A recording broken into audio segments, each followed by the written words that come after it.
Hello student, success coaching classes में आपका स्वागत है। यदि आप चैनल में पहली बार आए हैं तो चैनल को सब्सक्राइब कर ले और बेल आइकन को ऑल में प्रेस कर ले ताकि आने वाले सभी वीडियो को नोटिफिकेशन टाइम पर मिल जाए। आज हम डिस्कस करने वाले हैं क्लास 10 का साइंस का चैप्टर नंबर 1 रासायनिक अभिक्रिया एवं समीकरण। देखिए, आज हम इससे पहला वाला जो वीडियो बनाया था उसमें हम लोग सभी चीज़ डिस्कस कर चुके हैं। भौतिक परिवर्तन, रासायनिक परिवर्तन क्या होता है, भौतिक परिवर्तन रासायनिक परिवर्तन में क्या डिफरेंसेस है, रासायनिक अभिक्रिया किसको बोलते हैं ये भी हम बता दिए थे। रासायनिक अभिक्रिया प्रतिक्रिया सब चीज़ क्लियर आपको बता दिए थे। रासायनिक अभिक्रिया को निर्धारित करने वाला कारकों को लिखे ये भी हम आपको बता दिए था। अभिकारक और उत्पाद भी बता दिए थे। रासायनिक समीकरण भी बता दिए। संतुलित रासायनिक समीकरण भी हम लोग बता दिए और द्रव्यमान संरक्षण नियम भी हम लोग बता दिए। यदि आप नहीं देखें तो वो वीडियो जाकर देख लीजिएगा, तब ये वीडियो आपको समझ में आएगा। चलिए, आज हम लोग डिस्कस करने वाले हैं जो संयोजन अभिक्रिया क्या है। संयोजन अभिक्रिया नाम से पता चला, संयोजन मतलब जोड़ना। दो चीज़ जब क्या होता है, जुटता है। जब दो या दो से अधिक अभिकारक एक ही उत्पाद का निर्माण कर इस अभिक्रिया को हम लोग क्या बोलते हैं, संयोजन अभिक्रिया बोलते हैं। जब दो या दो से अधिक अभिकारक, जैसे मान लीजिए ए प्लस बी प्लस सी, ये सब क्या अभिकारक बन के क्या बन रहा है, एक उत्पाद का निर्माण कर रहा है। क्या हो रहा है, एक ही उत्पाद का निर्माण, मतलब डी बना दे रहा है, तो क्या हो जाएगा, संयोजन अभिक्रिया करा जाएगा। जब दो या दो से अधिक अभिकारक अभिक्रिया करके एक उत्पाद का निर्माण करें तो संयोजन अभिक्रिया बोलते हैं।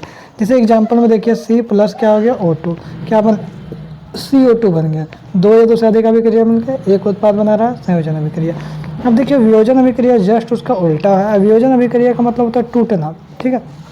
जब एक अभिकारक टूटकर दो या दो से अधिक उत्पाद बना देता हो तो उसको हम लोग क्या बोलते हैं, वियोजन अभिक्रिया बोलते हैं। जैसे मान लीजिए एक कोई अभिकारक है, ये टूट गया, या तो बी और सी बना दिया, या तो फिर हम लोग बोल सकते हैं डी भी बना दिया। बोल रहे एक अभिकारक टूटकर दो या दो से अधिक उत्पाद बना देता हो तो उसको हम लोग वियोजन अभिक्रिया बोलते हैं। चलिए हम लोग देखते हैं, जैसे CaCO3 यदि इसको उष्मा दिया जाए तो ये किस में टूट जाएगा, CaO प्लस CO2 में टूट जाएगा। मतलब वही बोले, जब एक अभिकारक टूटकर दो या दो से अधिक उत्पाद बच जाता हो तो उसको हम लोग क्या बोलते हैं, वियोजन अभिक्रिया बोलते हैं। ठीक है ना, यहाँ तक आपको क्लियर हो गया। संयोजन मतलब क्या होता है, देखिए संयोजन और वियोजन में जस्ट एक दूसरे को उल्टा है। ए प्लस बी मिलकर क्या बन रहा है, सी बन रहा है। ये आपका क्या हो जाएगा, संयोजन अभिक्रिया।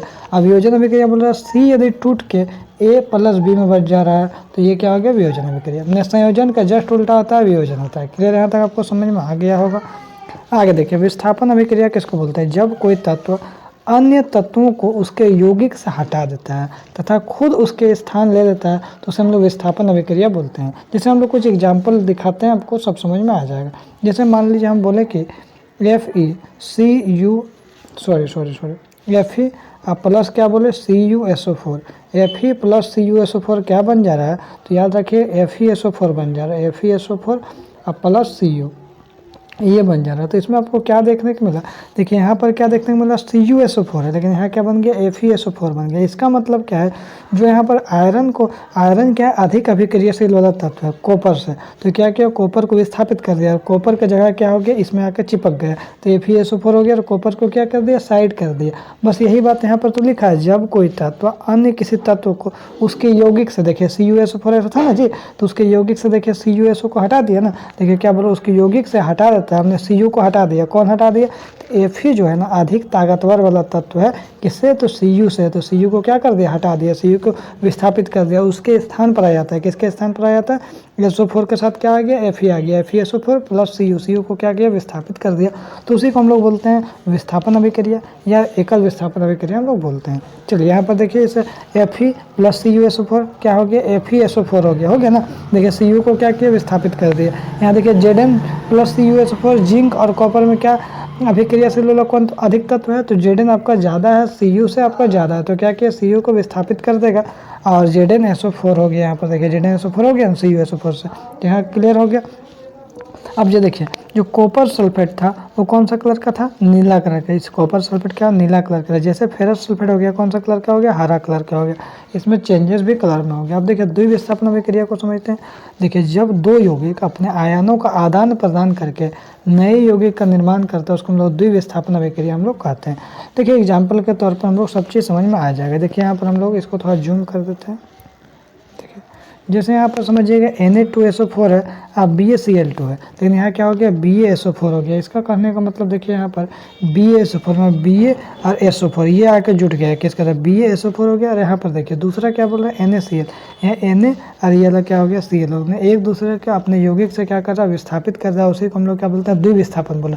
देखिए यहाँ पर होना क्या चाहिए BaCl2 होना चाहिए, लेकिन यहाँ पर क्या हो गया BaSO4 हो गया। Ba यहाँ से ले लिए और SO4 यहाँ से आकर जुट गया, अलग अलग था लेकिन जुट गया। अब यहाँ पर देखिए NaCl, Na ये वाला और Cl ये वाला आके यहाँ पर जुट गया, तो इसको हम लोग क्या बोलते हैं दो जो है ना अपने दो यौगिक अपने आयनों का आदान प्रदान कर लिया है ना, दो यौगिक अपने आयनों का आदान प्रदान कर लिया। जैसे देखिए BaCl2 होना चाहिए, लेकिन यहाँ क्या हो गया आपको BaSO4 हो गया ना। उसके बाद जरा देखिए यहाँ पर क्या होना चाहिए NaCl होना चाहिए ना, ठीक है। यहाँ Na2SO4 होना चाहिए, लेकिन यहाँ क्या किया Na2 और Cl2 यहाँ पर आके NaCl हो गया, 2NaCl हो गया, ठीक है। अब यहाँ पर हम लोग समझते हैं थोड़ा सा जो उपचयन अभिक्रिया और अपचयन अभिक्रिया हम लोग थोड़ा समझ लेते हैं। तो उपचयन अभिक्रिया में क्या होता है ऑक्सीजन का योग होता है। अगर कोई अभिक्रिया में ऑक्सीजन का योग हो रहा हो तो हम लोग बोल सकते हैं उपचयन अभिक्रिया। ऑक्सीजन का योग हो सकता है या तो हाइड्रोजन का कमी होगा, ह्रास होगा, या तो इलेक्ट्रॉन का त्याग होगा। अपचयन अभिक्रिया में क्या क्या देखने को मिलेगा, ऑक्सीजन का कमी देखने को मिलेगा, ह्रास मिलेगा, हाइड्रोजन का योग मिलेगा और इलेक्ट्रॉन का ग्रहण मिलेगा, तो हम लोग बोल सकते हैं अपचयन अभिक्रिया बोल सकते हैं। आगे हम लोग एक बात और समझ लेते हैं, अगर उपचयन और अपचयन दोनों साथ साथ अभिक्रिया होता उसी को हम लोग रेडॉक्स अभिक्रिया बोलते हैं। उपचयन अभिक्रिया और अपचयन अभिक्रिया साथ साथ होता है उसी को हम लोग रेडॉक्स अभिक्रिया हम लोग बोलते हैं। यहाँ तक आपको समझने में कोई भी दिक्कत नहीं होना चाहिए। अब उपचयन अभिक्रिया किसको बोलते हैं जरा इसको समझिए। जब किसी रासायनिक अभिक्रिया में, जब कोई भी रासायनिक अभिक्रिया में किसी भी पदार्थ में ऑक्सीजन का योग होता हो, ऑक्सीजन जुटता हो या हाइड्रोजन का कमी होता हो, उसी को हम लोग उपचयन अभिक्रिया हम लोग बोलते हैं, ठीक है। जैसे देखिए यहाँ पर Cu+H2 और Cu+H2, देखिए यहाँ पर आपको क्या लग रहा है, यहाँ पर आपको क्या ऑक्सीजन का योग यहाँ पर देखने को मिला है। देखिए यहाँ पर ऑक्सीजन का योग आपको देखने को मिला है, H2 था लेकिन यहाँ H2O हो गया, तो यहाँ क्या ऑक्सीजन का योग आपको देखने को मिल रहा है, तो इसे हम लोग क्या बोलेंगे उपचयन अभिक्रिया बोलेंगे। क्लियर यहाँ तक हो गया। अब जरा समझते हैं अपचयन अभिक्रिया को क्लियर करते हैं। अपचयन अभिक्रिया को क्या बोलते हैं अवकरण अभिक्रिया भी हम लोग बोलते हैं, ठीक है ना। अवकरण अभिक्रिया बोलते हैं और उपचयन अभिक्रिया एक और नाम क्या है ऑक्सीकरण अभिक्रिया भी बोलते हैं, दोनों नाम को जानिएगा। अब यहाँ पर देखिए क्या बोल रहा है, जब किसी रासायनिक अभिक्रिया में किसी पदार्थ में ऑक्सीजन का कमी हो जाए या हाइड्रोजन का योग हो जाए तो उसको हम लोग अपचयन अभिक्रिया हम लोग बोलते हैं। देखिए CuO था और H2, देखिए यहाँ CuO से क्या हो गया Cu हो गया, ऑक्सीजन का क्या हो गया कमी हो गया, ऑक्सीजन कम हो गया, तो इसको हम लोग क्या बोलते हैं अपचयन अभिक्रिया भी हम लोग बोलते हैं। यहाँ तक आपको बिल्कुल समझ में आ गया होगा। आगे देखिए उसमें रासायनिक अभिक्रिया किसको बोलते हैं बाबू, तो ऊष्माक्षेपी रासायनिक अभिक्रिया और ऊष्माशोषी रासायनिक अभिक्रिया, इसका दो पार्ट होता है, ठीक है। उसके बाद हम लोग समझते हैं उसमें रासायनिक अभिक्रिया क्या है, तो वैसा रासायनिक अभिक्रिया इसमें ऊष्मा का उत्सर्जन होता हो या अवशोषण होता हो, उसी को हम लोग उसमें रासायनिक अभिक्रिया हम लोग बोलते हैं। अब देखिए यहाँ पर हम लोग को एक बात निकल के आ गया, फिर ऊष्माक्षेपी रासायनिक अभिक्रिया क्या है, तो वैसा अभिक्रिया जिसमें ऊष्मा का क्या होता है उत्सर्जन होता है, ऊष्मा का क्या होता है उत्सर्जन होता है, उसे हम लोग ऊष्माक्षेपी रासायनिक अभिक्रिया बोलते हैं। जैसे यहाँ पर CaO मैंने बिना बुझा हुआ चूना है, बिना बुझा हुआ चूना, उसमें हम लोग क्या करेंगे जल डाल देंगे, हम लोग क्या करेंगे जल डाल देंगे, तो ये क्या हो जाएगा बुझा हुआ चूना हो जाएगा। क्या हो जाएगा आपको बुझा हुआ चूना हो जाएगा, और प्लस क्या निकलेगा हम लोग ऊष्मा निकलेगा, क्या निकलेगा हम लोग ऊष्मा निकलेगा। अगर दो चीज़ का अभिक्रिया करवा रहे हैं और उत्पाद बनने के साथ साथ हम लोग देखिए हम लोग क्या करवाएं CO बिना बुझा हुआ चूना को जल के साथ अभिक्रिया करवाएं, तो क्या उत्पाद बन गया बुझा हुआ चूना बिना और प्लस ऊष्मा मिल रहा है। ऊष्मा यदि मिल रहा है ना तो हम लोग क्या बोलेंगे, हम लोग ऊष्माक्षेपी रासायनिक अभिक्रिया हम लोग बोल देंगे, ठीक है बाबू। अब ऊष्माशोषी रासायनिक अभिक्रिया वैसा रासायनिक अभिक्रिया इसमें ऊष्मा हम लोग देना होता है, ऊष्मा हम लोग को खुद से देना पड़ेगा, उसी को हम लोग ऊष्माशोषी रासायनिक अभिक्रिया बोलते हैं। जैसे मान लीजिए हम लोग CaO3 है, ठीक है, कैल्शियम कार्बोनेट है, इसको हम लोग क्या करेंगे ऊष्मा दे देंगे, क्या करेंगे इसमें हम लोग ऊष्मा दे देंगे, क्या करेंगे हम लोग ऊष्मा यदि हम लोग देना पड़ेगा, यदि हम लोग ऊष्मा दे देंगे तो किस में टूटेगा पता है CaO calcium oxide plus O2 में क्या होगा टूट जाएगा। तो देखिए इसमें हम लोग ऊष्मा देना हो रहा है, उसमें क्या हो रहा है तो उसमें हम लोग ऊष्मा निकलता था, ठीक है ना। तो देखिए एक बात को और हम लोग बता देते हैं, यदि आपको तीर चिन्ह के इधर आपको यदि ऊष्मा दिखेगा, ये तीर चिन्ह के इधर ऊष्मा दिखेगा तो हम लोग क्या जानते हैं उसमें ऊष्मा निकल रहा है, तो क्या हो जाएगा ऊष्माक्षेपी हो जाए। लेकिन यदि तीर चिन्ह के इधर यदि हमको ऊष्मा देखने को मिला, इसका मतलब क्या ऊष्मा हम लोग दे रहे हैं, तो हम लोग उसको बोलते हैं ऊष्माशोषी अभिक्रिया।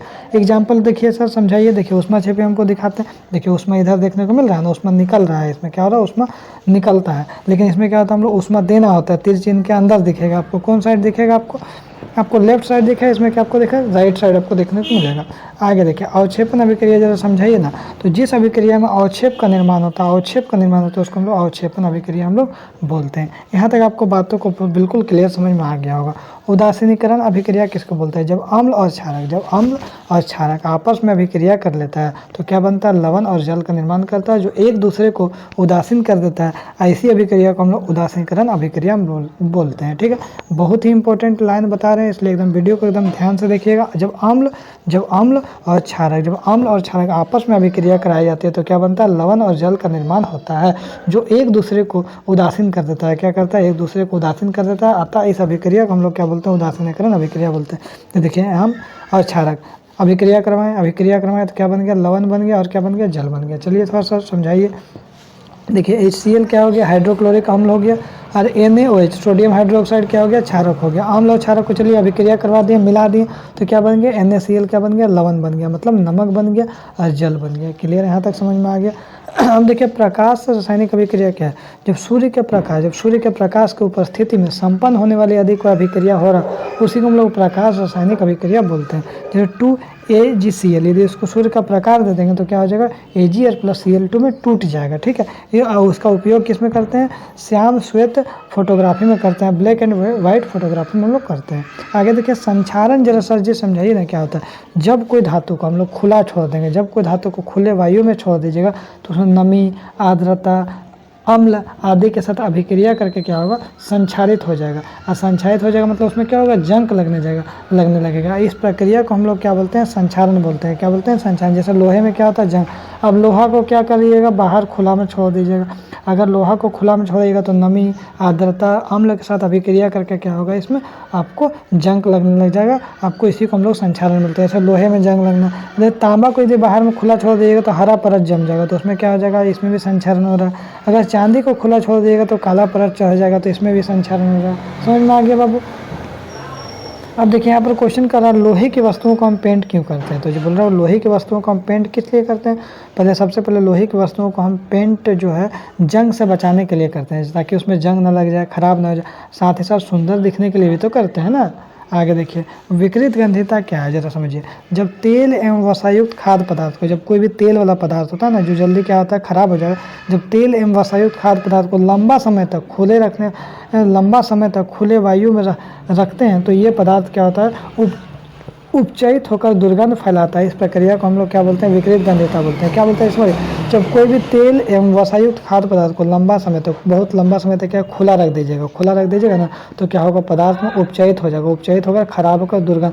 जैसे चिप्स उप्स वाला पैकेट हो गया, उसको यदि लंबा समय तक यदि खुला रख दीजिएगा ना तो उसमें क्या होगा, खराब हो जाएगा। इस प्रक्रिया को हम लोग क्या बोलते हैं, विकृत गंधिता। जैसे खाद्य सामग्री का खराब हो जाना, तो चिप्स के जो पैकेट में क्या होता है, कौन सा गैस भरा होता है, नाइट्रोजन गैस भरा होता है, ताकि उसमें क्या होता है, चिप्स खराब ना हो। बहुत लंबा समय तक भी रहेगा ना तो चिप्स क्या होगा, खराब नहीं होगा। अदरवाइज यदि उसमें हवा निकाल दिया जाए, ऑक्सीजन गैस चला जाएगा तो क्या हो जाएगा, लंबा समय तक रहेगा तो खराब हो जाएगा। आगे देखिए बोल रहा तेल एवं वसायुक्त खाद्य पदार्थों को नाइट्रोजन से प्रभावित क्यों किया जाता है, तो विकृत गंधिता होने से बचाने के लिए हम लोग प्रभावित किया जाता है। तो इसमें आपको बेसिक कॉन्सेप्ट समझा दिए। इसके बाद वाला वीडियो में आपको लेकर आएंगे जो आपको इसमें इंपॉर्टेंट क्वेश्चन हम आपको बताएंगे। तो यदि आपको वीडियो अच्छा लगे तो लाइक करिएगा, शेयर करिएगा। अगर चैनल में नए हैं तो चैनल को सब्सक्राइब जरूर करिएगा, क्योंकि क्लास 10 का आपको पूरा तैयारी इसी चैनल पर करवाया जाएगा। फिर मिलते हैं हम लोग नेक्स्ट वीडियो में। Thank you so much.